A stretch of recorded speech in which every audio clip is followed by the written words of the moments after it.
Hi, good morning. I will introduce myself because I'm the least well-known of the three Joes. Catherine demands consistency even in the names of her speakers at these events. I've been at the school since we opened in 2014. I joined as a teaching fellow, which is about as close as we get to a teaching assistant here. And I trained under Johnny Porter as a humanities teacher, and I worked with Katie in inclusion. And while my biography isn't that remarkable, I do tell you this because it puts me in a good position to talk to you today as part of Michaela Mistakes, because I've been here from the start and I've been able to see the full arc of Michaela so far, and from a variety of different positions within the school. I'm now head of year 7, and I've seen just how much has changed since we opened, and one of the most striking differences was in September 2014 I actually had a full head of hair. And I've been asked to make it clear from a recruitment point of view that there's no evidence that working for Michaela causes hair loss. I'm the only documented case. But I have seen the mistakes we've made and the lessons we've learned and how far we've moved as a school as a result of that. The title of this particular talk is Mindset Matters. And if I was sat in an audience of an education event and someone started talking about mindset, then my own kind of life coach alarm would start blaring. I probably wouldn't listen too carefully, but do bear with me because I'm a fellow skeptic. But I have learnt over the past 3 years, and I've come to understand how important consciously addressing issues of mindset within a school is, and how it's totally key to feeling happy in your job and also helping pupils to feel successful. So I'm going to speak today about the mistakes we've made regarding mindset and what we've come to learn about the importance of it, and the position we've come to now. First of all, I'm going to talk about how we've moved as in our approach as a staff body regarding Candor, and then I'll speak about what we've learned about the pupils and mindset, and particularly the benefits of Stoicism. Now, one thing we try to do at Michaela is always to try and attack our own ideas, anticipate what our critics would say, and this is supposed to be Michaela Mistakes after all, and if I were a critic I would say, yeah, well, they've called it Michaela Mistakes, but what they're actually going to do in a 20-minute talk is spend 19 minutes, 40 seconds talking about how great they are, and then 20 seconds talking about their mistakes. But I want to make sure I don't do that, so I'm now going to spend a full 25 seconds talking about our mistakes. So, in the summer of 2014, before our first cohort arrived, rather than a hollowed-out volcano or an abandoned Transylvanian castle, Catherine had the founders meet in an office in Islington. And she decided there was where we were going to go through some of the details that had already been worked on, and as Catherine mentioned before, this is 18 months after the leaders had started planning and really forensically thinking about the details of what was going to happen. And it was there that I first saw the scrutiny and every detail that every routine and policy had been put through already, including a now infamous 64 bullet point document on pencil cases. And this was all very necessary, and sweating those small details is a big part of what makes Michaela so special. But there was, on reflection, a mistake, and it was a mistake by omission, and that was mindset. Mindset and the difference it has made to the school was something that did come later. It was something that evolved quite naturally, actually, and something that is now front and centre to our approach to running the school and developing our people. These are not things we planned in the same way that we planned exactly how we would check equipment, or hand out books, or have pupils enter or leave classrooms. But we have come to realise that if we were in the same position again, we would give much more attention to mindset and inculcating Candor and Stoicism right from the beginning. So let me start with Candor. By Candor I mean open, frank, direct conversation. We don't mean anything different by Candor here than the usual meaning. Complete honesty about what a person could improve on. And when I first started at Michaela, and for much of the first year, I was completely averse to being candid, and I would do everything in my power to avoid someone being candid with me. And almost everybody will go to great pains to say just how open they are to feedback, but what they actually mean is they're quite happy to hear 49 things that they do really, really well, and will accept one tiny tweak for next time. That's something I was very guilty of myself, and I think many people are, but it is completely the wrong mindset. It slows down decision making, and it wastes time, and it undermines trust, and it feeds ego. And when I say it feeds ego, that might seem a little bit kind of counterintuitive, because often when we think of a typical big ego, that's a person who shouts their achievements really loudly, is very overconfident and refutes all criticism. That's, I suppose, the Donald Trump model of ego. But actually, this sort of ego is extreme and is, thankfully, much rarer than other forms. But it's quite possible to be outwardly very, very humble. We will all know people like this, even painfully self-deprecating sometimes, and still have a big ego, but it's just a quiet ego.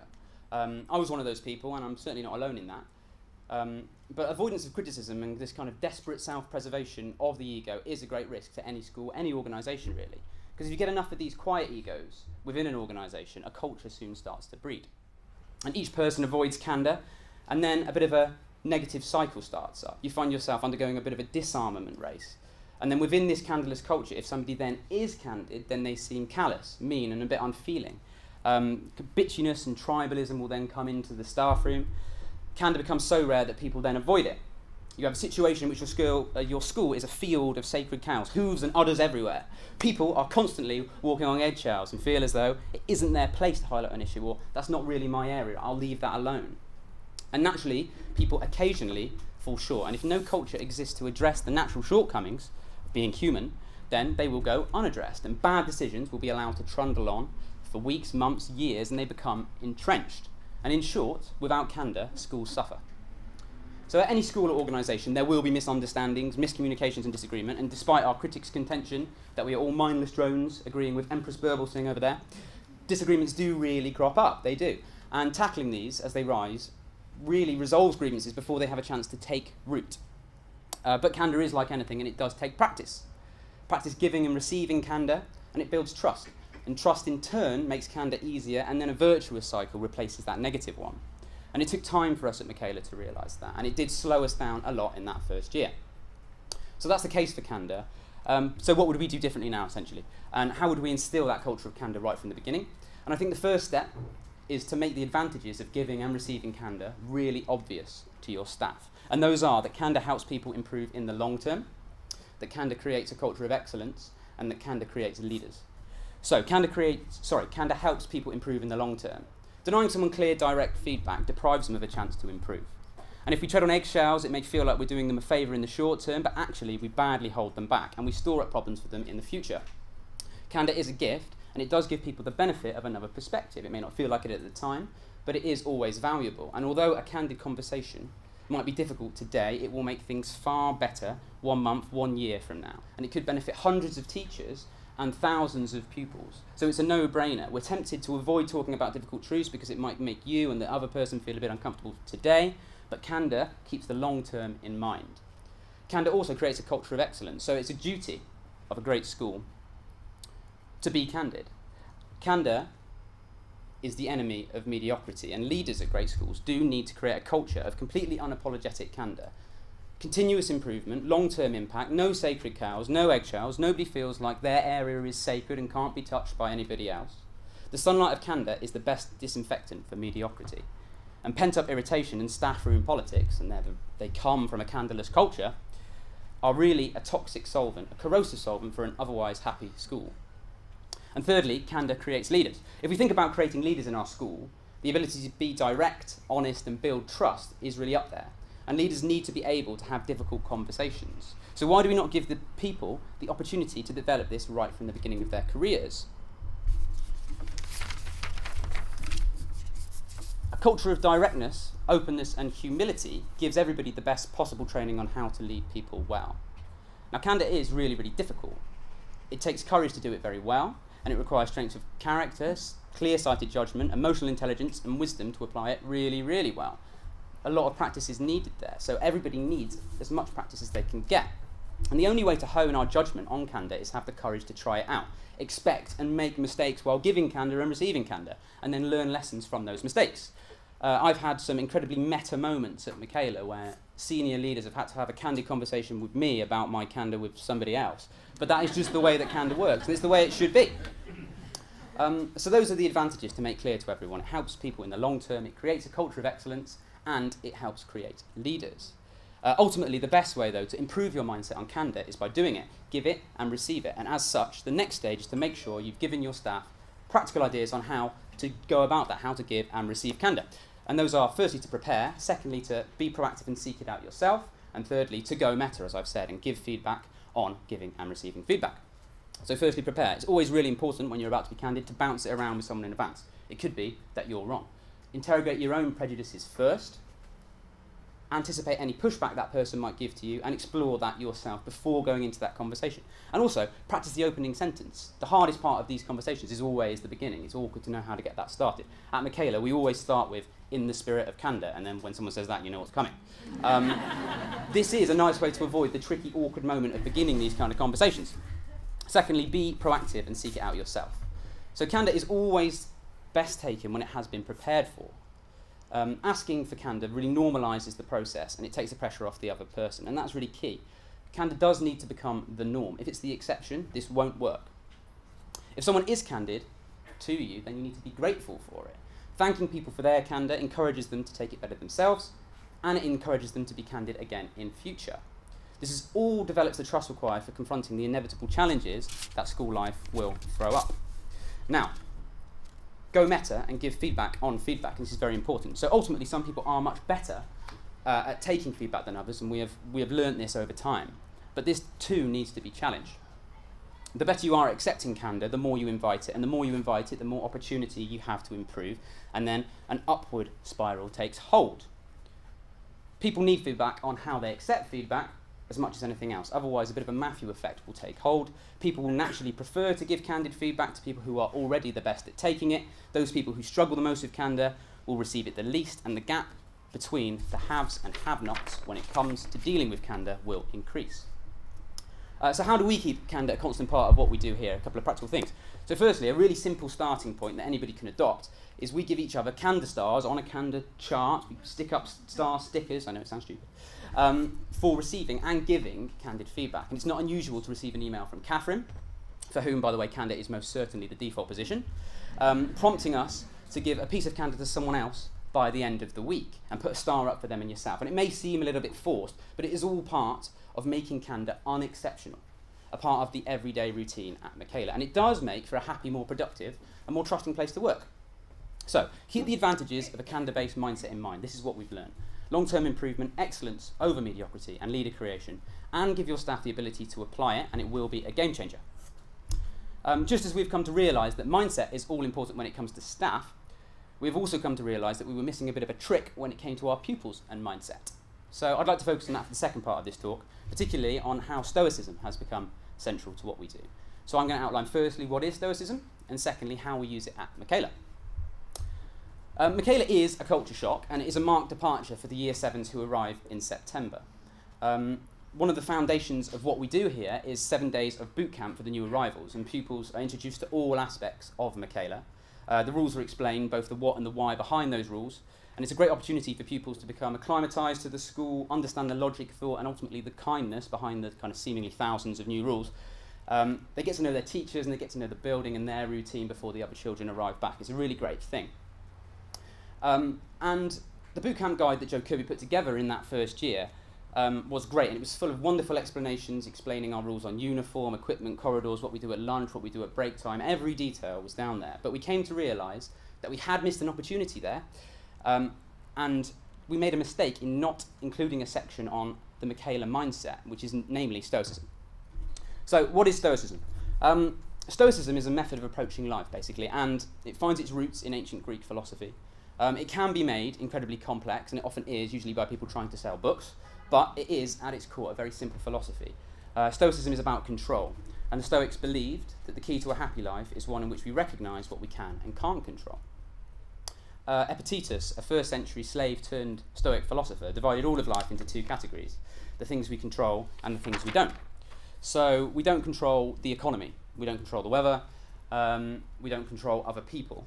That list of things we don't control is clearly very, very long. We can influence some of these things sometimes, but we don't have complete control over them.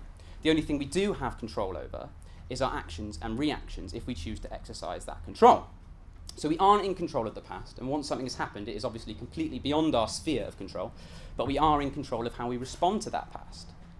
We're in control of whether we dwell or whether we accept it, whether we learn lessons from it, and whether we adapt our behaviours if that will lead to a more positive outcome next time. You can start to see how it might be useful for children in school. Children in school are learning how to deal with lots and lots of difficult emotions: frustration, worry, jealousy, hurt. The list of teenage emotions is probably longer than the list of things we don't control, but Stoicism does offer fortifying ways to think about all of those testing emotions. Schools are the perfect place for Stoicism to be learned, practiced, and tested. And beyond this, Stoicism does teach that bad things will happen. It's inevitable. Adversity is part of life. And sometimes those bad things will be within your control, and you can take the opportunity to explore that, learn and move forward, do something different next time. And sometimes bad things will be outside of your control. But our reactions are always within our control. So we can choose to dwell and to waste time focusing on the injustice of it all, bathing in self-pity, blaming others, throwing tantrums, or we can take control of our reactions. So how do we use Stoicism at Michaela? So fairly early on, the mistake part is done. Fairly early on, we began to see the empowering potential of Stoicism at Michaela. And it was a mistake for us not to realise this from the beginning, but we did move fairly quickly on it once we realised we were missing that trick. We believe that Stoicism is a habit, just like behaviour, and like anything else, it can be taught. If we teach pupils about Stoicism from the outset and encourage them to get into that mindset when the going gets tough, it's incredibly empowering for them. We cottoned onto this very quickly. We named our boys and girls football team the Stoics, and if you were to go onto the 5th floor, you would see in typically subtle Michaela fashion the words "Stay Stoical" emblazoned in 2-metre high golden letters on the wall. We built it into our boot camp packs as well, and we revisit it regularly. So in assemblies, in form time, tutor conversations, during family lunch, when we head of years have conversations in detention, as Joe mentioned there, Stoicism is one of the main things we come back to. We introduce it from day one of boot camp. It's one of the first things that the children come across, and we don't delve into the complexities of Hellenistic philosophy, but we focus on 2 main areas, and those are adversity and control. Stoicism is a wonderful prism through which to view adversity, and so during boot camp we read stories of how people in unfathomably terrible situations have used Stoic principles to keep afloat. These stories are great to refer back to in order to encourage perspective when things get tough for the kids. Nelson Mandela during his 27 years in prison, Viktor Frankl enduring the horrors of Auschwitz, James Stockdale facing 7 years of torture in a prisoner of war camp. All of these people found solace in Stoic principles. Mandela famously found immense strength in William Ernest Henley's poem Invictus, with its famous last lines, "I am the master of my fate, I am the captain of my soul," which was written when Henley was in hospital, having lost one leg and facing the amputation of the other. And if you've joined us for family lunch here, you will know that that poem is one that all of our pupils know off by heart. It is the unofficial Michaela poem, if you like. And understanding how Stoicism has benefited those going through terrible adversity gives pupils a toolkit of their own to use when the going gets tough. One year 7 pupil of ours suffers from a genetic condition that means he regularly has to spend a lot of time in hospital, and he takes great pleasure in reciting Invictus to the nurses at Great Ormond Street. At a time when he feels like he is powerless, Stoicism gives him a glimmer of control amongst the chaos. It's a great thing, a gift to give to your pupils. And that moves me from adversity to control. So life can be tough, and it can be particularly tough in a borough which is rife with gangs and knife crime and deprivation and the misery that all of those things can entail. There are plenty of barriers for our kids, and there are no shortage of people who will very well-meaningly point out those barriers to them and encourage them to focus on the things they cannot control.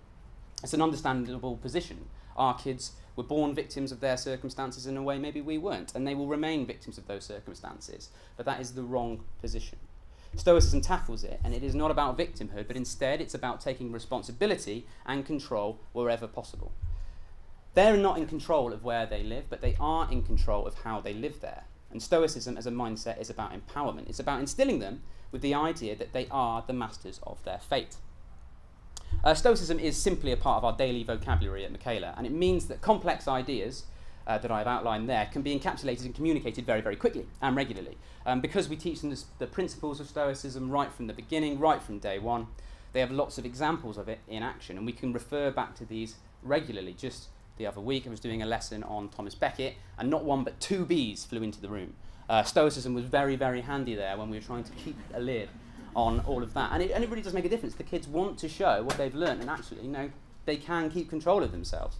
But it comes up all the time in school. Worse things have happened in school than falling out with a friend, and worse things will happen in the future. And stay stoical becomes a mantra, which rehearsed and practiced enough becomes part of the character.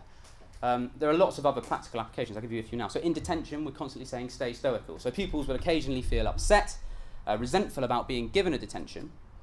And in conversations with them, we remind them to stay calm, stay stoical, keep perspective, and let go of the anger and resentment that sometimes surround detentions, and work out what they do control, what is within that sphere of control, and how they can build trust in the future with teachers, and how they can avoid a similar thing happening in future. Before, during, after exams, stay stoical. Tests can be seen as really stressful by children. We know that, and we help them, and Stoicism helps them see what they control. So they control the preparation, they control the revision, and they control how much they procrastinate. If they do get a disappointing result, then Stoicism is there for them to tell them not to focus on it, but instead focus on what to do differently next time. All of this comes from Stoicism. In arguments, we tell them stay stoical. So although Michaela is not the dystopian nightmare that some will have you believe, it is also not a utopia, and so children fall out and they row and they bicker. Stoicism is great to bring up them because it reminds them of what they are in control of and how calm they stay, whether they allow themselves to get wound up and fixate on insults or whether they lash out in return. And this brings me somewhat full circle, because the fact that Stoicism is so much a part of the daily lives of the staff here at Michaela has come in handy. So I will presume that most of you are familiar with at least one of the various Twitter scandals we have found ourselves swamped in of late. Hashtag Lunchgate, that was the big one. Hashtag Detention Director Gate. And my favourite and most recent, when poor Johnny Porter found himself embroiled in hashtag Dickgate. Unlucky. Although we can, and trust me, we really do find humour in the ridiculous lengths that some of our more vocal detractors go to, it is potentially tough for young teachers to be faced with accusations of fascism, child abuse and breaches of the Geneva Convention after a day at work. Wonderfully though, we are all well versed in the principles of Stoicism. Things really can be separated into two categories, things you can control and things you can't control. And while you can't control what trolls who spend their time righteously and furiously typing away in their basements say about us, we can focus on what we do control, and that's building a school that we are all immensely proud of. It didn't start this way, but Candor for staff and Stoicism for all are huge parts of what Michaela has become, and we have increasingly found that mindset really does matter. Thank you very much.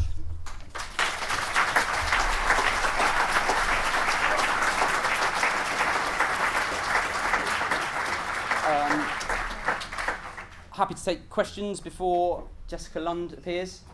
Any questions? Superb. Shout. A lot of schools go for quite complex acronyms like PRIDE, which can be artificial. Why did you choose not to do that? Pride, as in terms of replacing it with Stoicism. Okay, for the benefits of the World Wide Web, lots of schools go for complicated acronyms like Pride. Why did we avoid that? I take it you mean in terms of why did we go for the kind of Stoicism thing? The beauty of Stoicism, as I've said there, is it kind of has myriad applications. And if you have an acronym, you kind of pen yourself in to what those means. And it's always fairly tenuously done, actually, when you have an acronym. We teach the children how Stoicism can be applied in lots of different situations. And it's nicely broad.